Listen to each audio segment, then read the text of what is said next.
3, 2, 1.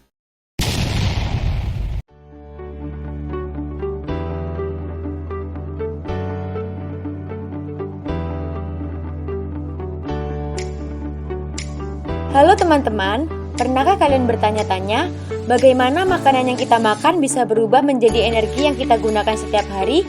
Atau apa yang sebenarnya terjadi di dalam tubuh kita setelah kita menikmati makanan favorit kita? Di dalam video ini, kami akan menyelami sebuah petualangan luar biasa dalam tubuh kita, yaitu perjalanan makanan melalui sistem pencernaan. Yuk kita mulai petualangan seru ini! Sistem pencernaan manusia adalah suatu sistem kompleks yang terdiri dari saluran pencernaan dan kelenjar aksesori. Saluran pencernaan dimulai dari rongga mulut dan berakhir di anus dengan berbagai organ yang memiliki fungsi spesifik dalam proses pencernaan makanan. Terdapat dua organ sistem pencernaan manusia.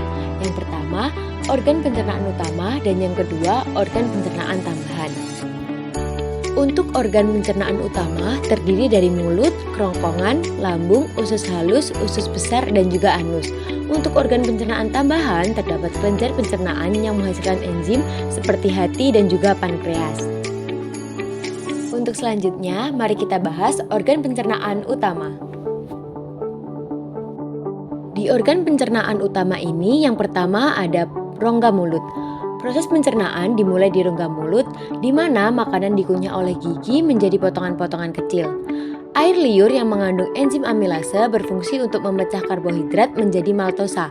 Lidah membantu membentuk makanan menjadi bolus dan mendorongnya ke faring untuk ditelan. Pada pencernaan rongga mulut terdapat pencernaan mekanis dan juga pencernaan kimiawi. Pencernaan mekanis, organ yang bekerja di dalamnya yaitu gigi dan juga lidah. Gigi mencerna makanan secara mekanis dengan cara dikunyah sampai halus agar mudah ditelan. Sedangkan lidah menelan, mendorong, dan mengatur letak makanan serta sebagai indera perasa dibantu kelenjar ludah. Nah, yang kedua, pencernaan kimiawi. Pada pencernaan kimiawi ini, organ yang bekerja yaitu kelenjar ludah, di mana mengandung enzim ptyalin yang berfungsi memecah karbohidrat atau pati menjadi gula yang sederhana. Yang kedua yaitu faring. Setelah ditelan, makanan melewati faring dan masuk ke esofagus. Di esofagus, gerakan peristalik atau kontraksi otot mendorong makanan menuju lambung. Pada bagian bawah esofagus terdapat sfinkter esofagus bagian bawah yang berfungsi mencegah makanan kembali ke kerongkongan. Nah, di sini gerakan peristalik adalah gerakan meremas-remas makanan untuk didorong masuk ke dalam lambung. Yang ketiga yaitu lambung. Di lambung, makanan dicampur dengan asam lambung dan enzim pencernaan seperti pepsin yang memecah protein menjadi polipeptida. Makanan dapat berada di lambung selama 2-6 jam, di mana proses ini juga melibatkan pengeluaran cairan pelindung untuk melindungi dinding lambung dari asam. Jika lapisan pelindung ini rusak, dapat menyebabkan tungkak lambung. Pada pencernaan lambung, terdapat pencernaan mekanis dan juga pencernaan kimiawi. Pada pencernaan mekanis berlangsung dengan kontraksi otot lambung yang mengaduk makanan dengan gerakan peristalik. Sedangkan pencernaan kimiawi berlangsung ketika makanan yang diaduk bercampur dengan getah lambung. Yang keempat yaitu usus halus. Makanan yang telah dicerna sebagian kemudian masuk ke usus halus yang terdiri dari 3 bagian, yaitu duodenum, jejunum, dan ileum. Di sini pencernaan akhir dan penyerapan nutrisi terjadi. Cairan pencernaan dari pankreas dan empedu dari hati membantu memecah makromolekul makanan, sehingga nutrisi dapat diserap ke dalam aliran darah. Proses ini juga melibatkan gerakan peristalik untuk mencampur chyme atau makanan setengah cair dengan enzim. Berikut ini terdapat penjelasan mengenai duodenum, jejunum, dan ileum. Duodenum atau usus 12 jari muara dari 2 saluran, yakni kantong empedu dan kelenjar pankreas. Jejunum atau usus kosong terdapat kelenjar yang menghasilkan enzim lipase, laktase, maltase, dan sukrase. Selanjutnya, ileum atau usus pencerapan. Terdapat jontot usus atau villi yang berfungsi untuk memperluas permukaan usus. Yang kelima yaitu usus besar.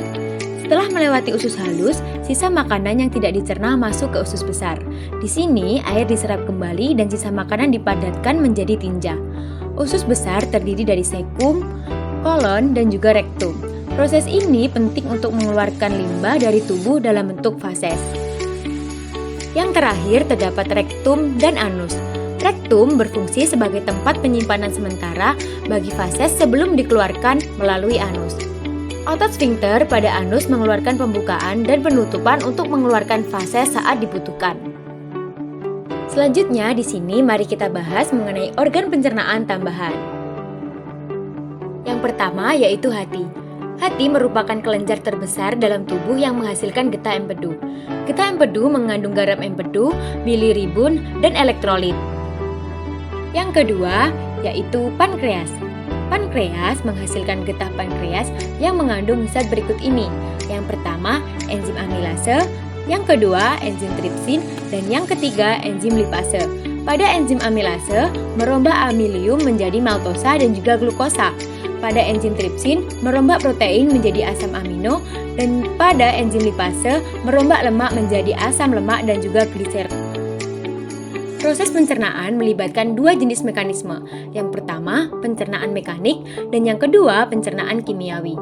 Pada pencernaan mekanik, mengubah makanan dari bentuk kasar menjadi halus melalui pengunyahan di mulut dan pergerakan peristalik di sepanjang saluran pencernaan. Sedangkan pada pencernaan kimiawi, menggunakan enzim untuk memecah zat makanan kompleks seperti karbohidrat, protein, dan juga lemak menjadi molekul yang lebih sederhana agar dapat diserap oleh tubuh. Demikian pembahasan tentang sistem pencernaan manusia. Semoga materi ini bermanfaat dan membantu pemahaman kalian. Jangan lupa untuk terus belajar dan menjaga kesehatan pencernaan dengan pola makan yang baik. Sampai jumpa di video berikutnya.